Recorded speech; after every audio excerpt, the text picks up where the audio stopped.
اور ہم نے فرعون کو اپنی سب نشانیاں دکھائیں مگر وہ تکذیب اور انکار ہی کرتا رہا۔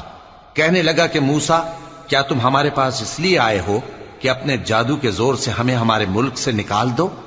تو ہم بھی تمہارے مقابل ایسا ہی جادو لائیں گے، تو ہمارے اور اپنے درمیان ایک وقت مقرر کر لو کہ نہ تو ہم اس کے خلاف کریں اور نہ تم، اور یہ مقابلہ ایک ہموار میدان میں ہوگا۔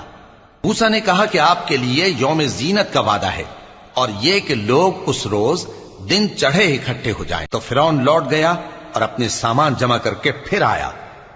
موسیٰ نے ان جادوگروں سے کہا کہ یہ تمہاری بربادی ہوگی، اللہ پر جھوٹ نہ باندھو، وہ تمہیں عذاب سے فنا کر دے گا، اور جس نے جھوٹ باندھا وہ نامراد رہا۔ تو وہ باہم اپنے معاملے میں جھگڑنے اور چپ کے سرگوشی کرنے لگے۔ کہنے لگے یہ دونوں جادوگر ہیں، چاہتے ہیں کہ اپنے جادو کے زور سے تم کو تمہارے ملک سے نکال دیں